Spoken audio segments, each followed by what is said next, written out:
शुरू करें। धन्यवाद साथियों, विलंब नहीं करेंगे क्योंकि सबको जाना है पार्लियामेंट। सबसे पहले मैं डॉक्टर अभिषेक सिंघवी जी से आग्रह करूंगा कि वो ये प्रेस वार्ता शुरू करें। उसके बाद कांग्रेस अध्यक्ष श्री मल्लिकार्जुन खड़गे जी आपको संबोधित करेंगे।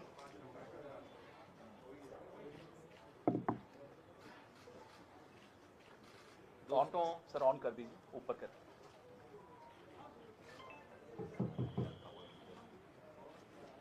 दोस्तों, ये कहानी है द्वेष प्रेरित, लापरवाही से भरी, बिना अधिकार क्षेत्र के कार्रवाई करने की कहानी। यद्यपि मैं संक्षिप्त में कहूंगा, लेकिन ये बहुत रोचक कहानी है। शोर बहुत था, जोर नहीं था। आरोप था, आधार एकदम नहीं था, कभी नहीं था। इस केस में सत्ता के दबाव पर संविधान का अंतिम प्रभाव पड़ा है कल के निर्णय में। जहां इल्जाम हवा में थे, कानून जो है जमीन पर था। और मैं आपको प्रमाणित करूंगा कैसे द्वेष से भरा है। याद रहे 2021 में ईडी ने 2021 और 2025 के बीच में राहुल गांधी जी को लगभग 50 घंटे बुला के तहकीकात की, इंटरोगेट किया। 50 घंटे कितने होते हैं? शायद 55 थे या 52 थे, मुझे एग्जैक्ट याद नहीं है। खड़गे साहब को 5-6 घंटे, सोनिया जी को 7-8 घंटे, अलग अलग तिथियों पे। दूसरा, हर तिथि पे कोर्ट में तारीख हो, कुछ फाइल करना हो, तो एक बड़े अच्छे तरीके से व्यापक रूप से लीक होता था अखबारों में। यार इतने बड़े स्कैम में आज हम ये फाइल कर रहे हैं, हर तिथि पे सुर्खियों में होने के लिए, शोरगुल के लिए। तीसरा, इस दौरान मैं 21 से 25 की बात कर रहा हूं, अटैचमेंट्स हुए, फ्रीजिंग हुए, कहीं किराया आ रहा है तो किराए को बंद कर दो। अब ये रोचक कहानी क्यों है कि ये शुरू हुई थी 2014 में, सुब्रमण्यम स्वामी साहब ने शुरू की थी। एक प्राइवेट कंप्लेंट की और उसमें समनिंग ऑर्डर हुआ। मैं मोटी मोटी बात कर रहा हूं, तकनीकी बात नहीं करूंगा।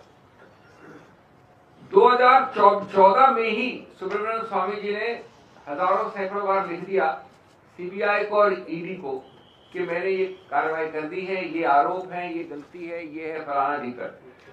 अब रोचक बात सुनिए, 2014 से 21 कितने साल होते हैं? 7 वर्ष तक सीबीआई और ईडी ने लिखित रूप से अपनी फाइल्स में लिखा कि इसमें कोई प्रेडिकेट ऑफेंस नहीं बनता है। ये मैं नहीं कह रहा हूं। अगर आपको शक शुभाव, हम हवा में बात नहीं करते हैं, मैं तथ्यों के आधार पर बात करता हूं। अगर शक शुभाव जो मैं बोल रहा हूं तो पैरा 218 से 233 पढ़ लीजिए इस निर्णय की। ये बहुत महत्वपूर्ण बात है। 2014 से 21 तक फाइल पे, क्योंकि ओपिनियन ली गई, सलाह ली गई, प्रेडिकेट ऑफेंस एफआईआर की एजेंसी होती है सीबीआई, मनी लॉन्ड्रिंग की एजेंसी होती है ईडी। दोनों का संयुक्त सहमति थी, जॉइंट कंसेंसस ये शब्द इस्तेमाल किया है जज ने 232 पैरा नंबर पे। संयुक्त सहमति कि इसमें कोई प्रेडिकेट ऑफेंस का एफआईआर बनता ही नहीं है। नहीं तो आप समझिए कि 7 साल तक कोई एफआईआर लॉन्च नहीं करता क्या? क्यों नहीं की लॉन्च? उसके बाद अचानक 30 जून 2021 को एफआईआर लॉन्च होती है। ये ऑफेंस हुआ है 2014 से सुब्रमण्यम स्वामी के अनुसार, और 2021 जून में जब ये होती है उसके एकदम पहले एक सलाह ली जाती है और अचानक जो 7 साल से संयुक्त सहमति थी कि नहीं होनी चाहिए वो एफआईआर होती है। अगर ये राजनीतिक द्वेष नहीं तो क्या है? यानी कहा गया सलाह कुछ भी हो, ओपिनियन कुछ भी हो, संयुक्त कंसेंसस कुछ भी हो, आपको एफआईआर फाइल करनी है तो कर दी। वो एफआईआर की कल कॉग्निजेंस, वो सॉरी ईसीआर कर दी, एफआईआर नहीं ईसीआर कर दी जून में ईडी ने। उसकी कॉग्निजेंस लेने से मना किया है कल जज ने, कल वाले निर्णय में। ये एजेंसी से दुरुपयोग का सबसे ज्यादा प्रत्यक्ष प्रमाण है। किसकी जवाबदेही है इसके लिए, किसकी कुर्सी है, किसके विरुद्ध एक्शन लिया गया है। एक और पक्ष, इस निर्णय के स्तंभ क्या है। ये बार बार कहते हैं प्रोसीजर है, कुछ नहीं है, टेक्निकल है, प्रीमेच्योर है, कल से सुन रहा हूं मैं। इसके 4-5 स्तंभ सुनिए, 5 स्तंभ में मुख्य। स्तंभ नंबर 1 जो हमारी दलील थी कि कानून कहता है, लिखा है सेक्शन 5 में पीएमएलए एक्ट में कि सिर्फ पर्सन ऑथराइज टू इन्वेस्टिगेट की कंप्लेंट या एफआईआर पे कार्रवाई हो सकती है। शब्द है पर्सन ऑथराइज। अब सुब्रमण्यम स्वामी तो पर्सन ऑथराइज नहीं है ना, ये तो प्राइवेट आदमी ने कंप्लेंट की थी। ये एक अलग कहानी और रोचक है कि सुब्रमण्यम स्वामी ने खुद अपनी मैजिस्ट्रेट वाली समनिंग ऑर्डर और कंप्लेंट को, कार्रवाई को अपने आप हाईकोर्ट जाके अपनी खुद की कार्रवाई को स्थगित करवा दिया। वो एक अलग कहानी है। तो इसके आधार पर जज ने कहा कि आपने अनुच्छेद 5 के कंडीशंस को सेटिस्फाई नहीं किया। सिर्फ एजेंसी यानी सीबीआई या ईओडब्ल्यू ये एफआईआर फाइल कर सकती थी, जो नहीं की। 2014 से 21 और 21 से 25 यानी लगभग एक दशक से नहीं की। फिर कहा है कि नींव, हर चीज की नींव, पीएमएलए की नींव, पीएमएलए बना था एक एफएटीएफ फाइनेंशियल टास्क फोर्स के अंतर्गत। उससे लिखा हुआ है कि इसकी नींव होनी चाहिए एक एफआईआर, एक प्रेडिकेट ऑफेंस जिसको कहते हैं वकील, टेक्निकल प्रेडिकेट ऑफेंस। और इसका उद्देश्य है कि ये परिणाम स्वरूप एक कार्रवाई होती है जिसमें इसकी नींव होती है प्रेडिकेट ऑफेंस। और निर्णय में ये कई अच्छे विस्तार से लिखा गया है। तो जब नींव नहीं तो इसमें आपको इमारत खड़ी की गई, एक इमारत राजनीतिक आरोपों से मुकदमे बनाने की। मुकदमे राजनीतिक आरोपों से नहीं बनते, वो विधि के आधार पर बनते हैं। और कल अदालत ने याद दिलाया कि प्रक्रिया, कानून, अनुच्छेद न्याय की आत्मा है, बाधा नहीं है। कि अचानक आपने इनको बोल दिया 2021 में करो एफआईआर, ओपिनियन कुछ भी हो करो, क्योंकि इसमें गांधी हैं, इसमें कांग्रेस है, इसमें खड़गे जी हैं। और सोचिए कुल मिला के करीब 80 घंटे ऐसे लोगों को कार्रवाई कर दी बिना ये जाने के एफआईआर ही नहीं है। बिना कानूनी नींव के खड़ा किया गया मुकदमा अपने बोझ से खुद गिर गया। हाँ, ये बात सही है कि जज ने कहा है कि मैं आगे मेरिट्स पे नहीं जाने की आवश्यकता है, क्योंकि ये बहुत महत्वपूर्ण बात है। कानून में, फौजदारी कानून में सबसे न्यूनतम स्टेज होती है कॉग्निजेंस लेने की। कॉग्निजेंस मतलब होता है कि आप मेरे घर के बाहरी दीवार के अंदर भी नहीं आ सकते, यानी ये घर है इनका, ये दीवार इसके बाहर ही रोक देते। तो जज ने उस न्यूनतम आधार और कसौटी पे कॉग्निजेंस देने से मना कर दिया, यानी ये इतनी बेकार कंप्लेंट है कि मैं कॉग्निजेंस भी नहीं लूंगा। और फिर कहा है कि मैंने पूछा एएसजी राजू से कि आपने ये रोचक नई एफआईआर जो फाइल की है 3 अक्टूबर 2025 को, यानी कुछ हफ्ते पहले, तो उन्होंने कहा कि इस नई एफआईआर का कोई संबंध नहीं है, कोई प्रभाव नहीं है पुरानी वाली का। ये हम सब जानते हैं कि हमारी दलील खत्म हुई, इतनी बुलंद और इतनी मजबूत थी हमारा स्टैंड कि घबराहट में, बौखलाहट में उन्होंने एक और एफआईआर ठोक दी है 3 अक्टूबर को। उस प्रक्रिया को अलग से हम डील करेंगे। इसमें स्पष्ट लिखा है निर्णय में कि हम उस प्रक्रिया को देख नहीं रहे हैं, कुछ नहीं कह रहे हैं उसके बारे में।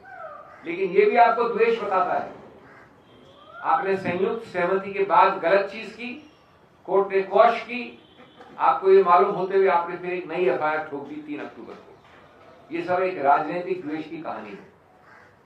मैं 2 शब्द और आपको मेरिट्स पे करके अपनी बात हिंदी में खत्म करता हूँ, शायद इंग्लिश में होगा तो इंग्लिश में बोलेंगे।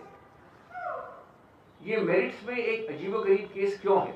वास्तव में अजीबोगरीब केस है इसलिए क्योंकि 1 मिलीमीटर जहां कोई स्थानांतरण नहीं हुआ किसी चीज का। 2 चीजें होती है स्थानांतरण के लिए, मनी लॉन्ड्रिंग की कंडीशन होती है। एक तो होता है पैसा, उसको यहां से यहां मूव करना होता है, उसको कन्वर्ट करना होता है, कैश को बदल के प्रॉपर्टी बना लीजिए। दूसरा होता है अचल संपत्ति का मूवमेंट। अब ये रोचक कहानी इसलिए है क्योंकि इसमें न तो पैसे का स्थानांतरण है, न अचल संपत्ति का है। ये एजेएल एक कंपनी है, 100 वर्ष के आसपास हो जाएंगे उस कंपनी को, उसके पास ये सब अचल संपत्तियां हैं अखिल भारतीय स्तर पे। वो अचल संपत्तियां उसी एजीएल के नाम में आज भी हैं, तब भी थी, 80 साल से थी, 50 साल से थी, 1 मिलीमीटर मूव नहीं की। उस एजीएल को, क्योंकि आदर्शवाद पर स्थापित कई कंपनियां आर्थिक कठिनाइयों में पड़ती हैं, ये कमर्शियली सक्सेसफुल नहीं होती है, उसको ऋण मुक्त करने के लिए, जो आज भारत की हर कंपनी करती है, भारत में कोई ऐसी कंपनी जो अपने आप को ऋण मुक्त नहीं करना चाहती। ऋण मुक्त करने का तरीका होता है, उसको जो डेट होती है ऋण, उसको हिस्सेदारी में बदल दो, इक्विटी में, कन्वर्ट डेट इनटू इक्विटी। सिर्फ इस उद्देश्य से एक नई कंपनी बनाई गई कि वो जो उसकी ऋण है वो उस कंपनी को ट्रांसफर हो जाए, यानी यंग इंडियन। अब मैं समझता हूं कि दुनिया भर तो बहुत मूर्ख होगी, ईडी बड़ी इंटेलिजेंट होगी, इतने मूर्ख हैं हम लोग कि हमने बनाया यंग इंडियन कंपनी इस पूरी अचल संपत्ति को खाने के लिए। और यंग इंडियन क्या चीज है? यंग इंडियन है not for profit section 8 company. Company का सिर्फ एक उद्देश्य होता है कि उससे पैसे निकाल के आप डिविडेंड ले लें, प्रॉफिट डिस्ट्रीब्यूट कर दें, गाड़ी घोड़ा ले लें, विमान ले लें। अरे वहां पर खड़गे जी बैठे हुए, सोनिया जी बैठी हुई, उनको कुछ नहीं मिलता है, एक दमड़ी नहीं मिलती है, और अगर देना चाहें तो भी नहीं ले सकते उनको, कानून में लिखा है। इसलिए हमने बनाई, हम इतने जबरदस्त मनी लॉन्ड्रर हैं, हमारी ब्रेन इतनी बड़ी है कि हमने इजाद करके ऐसी कंपनी बनाई मनी लॉन्ड्रिंग के लिए। ये अगर राजनीतिक इतना गंभीर मामला नहीं होता तो हास्यास्पद होता। किंडरगार्टन के लॉ स्टूडेंट जो पहले क्लास में होते वो भी नहीं इसको मानते कि मनी लॉन्ड्रिंग है, और इसके आधार पर कहते हैं कि चूंकि आपने अपना ऋण ट्रांसफर कर दिया यंग इंडियन को, इसलिए आपने मनी लॉन्ड्रिंग की। वैसे बोलिए बोलिए। So that is what I wanted to say in Hindi. In English, I want to only say very briefly that today law has spoken louder than noise and facts, because every day we've been having shore and noise based on fiction. You made a money laundering mention on the quicksand of an absent, elusive FIR. No FIR. Investigative overreach has met judicial oversight, and that one is the Constitution. They must remember that courts are not theatres for political scripts. They are temples of due process. This story is a story of political vendetta, of harassment, on facts which are remarkable. Events which have happened much before 2014 lead to a private complaint by a man called Subramaniam Swamy with a summoning order in 2014. From 2014 to 21, 7 long years, and it's recorded, read those paras, 218 to 233. There are written opinions sought and given that no predicate offence is made out. Who gives this opinion? CBI, ED.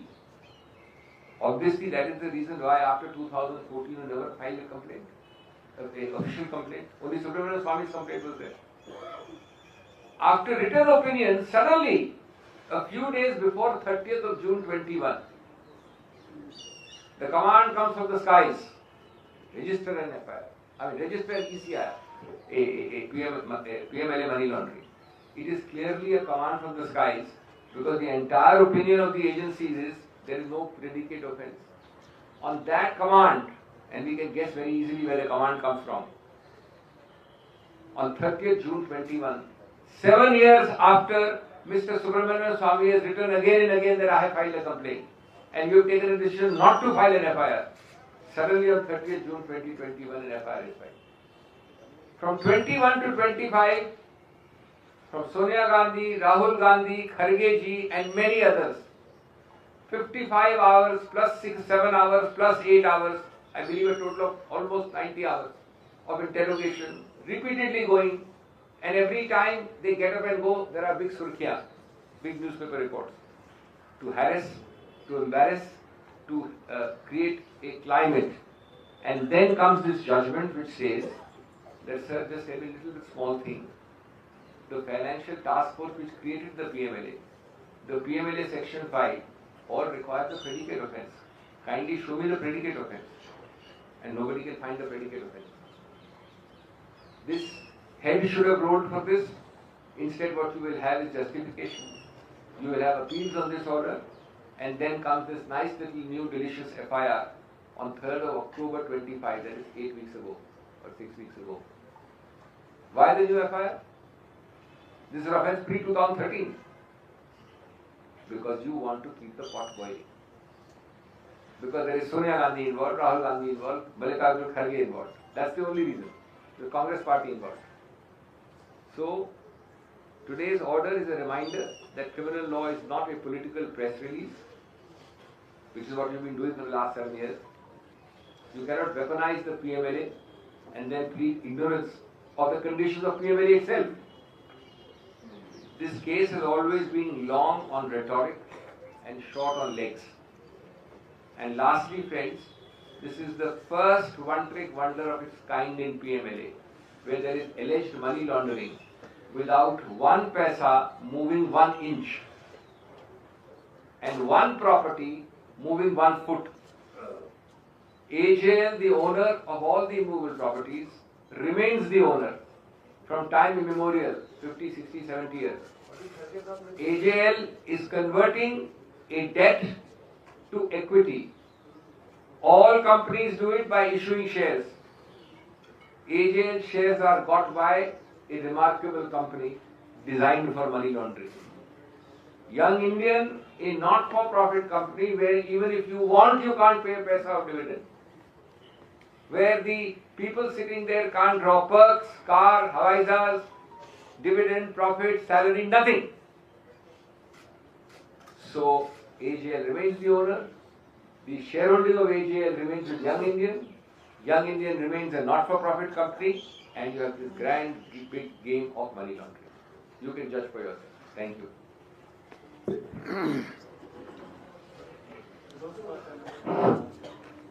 देखिए, मैं ज़्यादा कुछ कहना नहीं चाहता क्योंकि सारी चीज़ें हमारे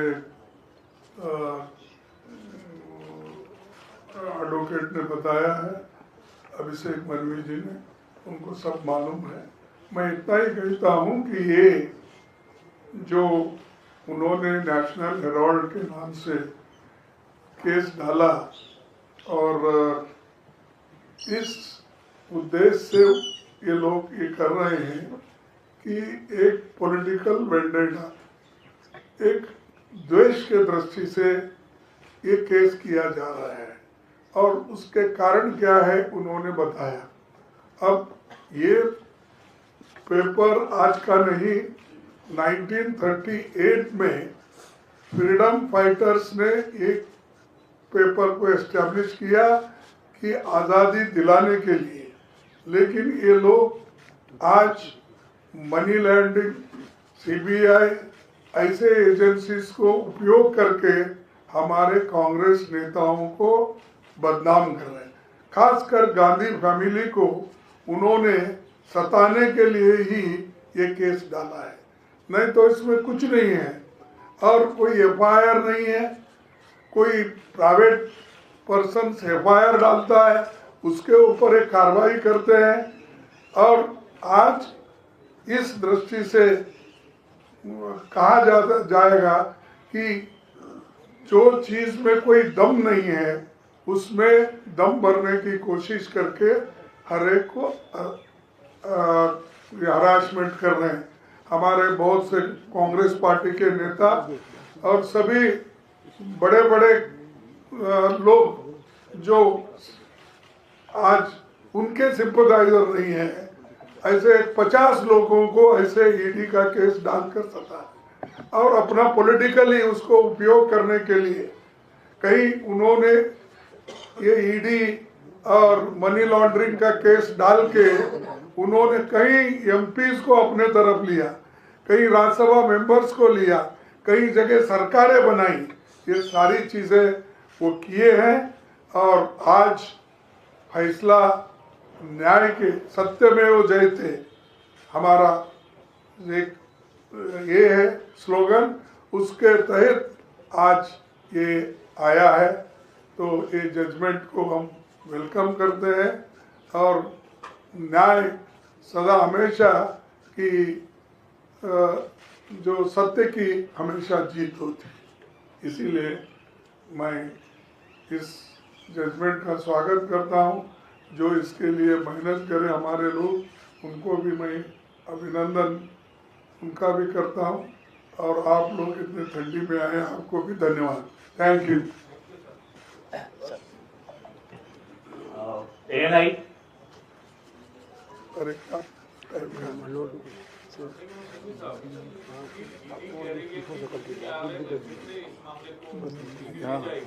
एक नया FIR भी करेगी। दिल्ली पुलिस में एक FIR ऑलरेडी पहले से की जा चुकी है। ये जो सक्सेस कांग्रेस पार्टी बता रही है, इस केस में आगे चुनौती और है या नहीं? देखिए, अगर आप हार जाएं तो नागरिक के रूप में आपको अपील करने का अधिकार क्षेत्र है। इससे आपकी हार कम हो जाती है क्या? आप अपील करेंगे, भविष्य में जरूर करिए। Good luck to you. लेकिन जो मैंने आपको तथ्य बताए हैं वो ऑब्जेक्टिव तथ्य हैं। एक तिथि गलत नहीं, एक प्रक्रिया गलत नहीं। ये आप जवाब कहाँ देंगे कि 2013 से 21 तक और 21 से 25 तक जो आपका रवैया रहा वो क्या था, क्यों किया आपने ये, और अब जो आप कर रहे हैं, जो आगे करेंगे भविष्य में, वो नई FIR क्यों की, क्या आवश्यकता थी? एक मिनट। देखिए, ये फैसला आने के बाद मैं ये कहना चाहता हूँ, मोदी जी और शाह रिसिग्नेशन देना चाहिए। वो क्योंकि उनके मुंह पे एक थप्पड़ मारे जैसा हुआ है, और आज वो ये समझ के राजीनामा देना चाहिए। ऐसे जनता को सताने का काम वो नहीं करना चाहिए। भविष्य में उनको ये मालूम होगा कि ऐसी चीज़ें हम अगर करेंगे, लोग चुप नहीं बैठेंगे और ये उनकी बेइज्जती होगी। ये मैं कहना चाहता हूँ। Advocate Singh will issue from Times. Now, since the judgment has come and many BJP spokespersons have said that Congress is celebrating a technical issue and it's not a victory, the case will go on. What's your comment on that? See, a judgment is a judgment. You can use any adjective you like, self-servingly calling it technical. Please ask them if a violation of the PMLA Act is technical. Please ask them if they weaponize PMLA on the one hand, and on the left hand they say it's only a technical thing. And why did they not file an FIR from 14 to 21, and what was the meaning of all their opinions saying no predicate offences made out? Please ask them that. PTI, Sandeep, last. So now that you have said that this is a political vendetta and it has been proved, as you just said, but how are you going to fight it politically going further? And on the fresh complaints that the ED and the other enforcement agencies are likely to file against The newspaper. in this particular What we are doing? What are we doing now? देखिए, ये सब हम political fight कर रहे हैं। इससे पहले जुलूस निकाले, जब सोनिया गांधी जी को ईडी केस में बुलाया था, मुझे बुलाया था, राहुल गांधी जी को बुलाया था, और कई लोगों को भी बुला के उन्होंने इसके बारे में पूछताछ की। लेकिन हम सड़क पे, सदन में, सदन के बाहर हर जगह फाइट कर रहे हैं, फाइट करते रहेंगे और इनको लेसन सिखाएंगे। We will expose this vendetta politics to the streets of this country. Entire nationalists are now agitating. Congress party, since 7 years are facing this type of humiliation from ED. Our supreme leadership are facing this type of vendetta politics. Now the entire Karyakarta is actually agitated. We are going to show of strength in all over India, because this is clearly an example of how ED is misused by the central government to target the opposition leaders. Okay, thank you.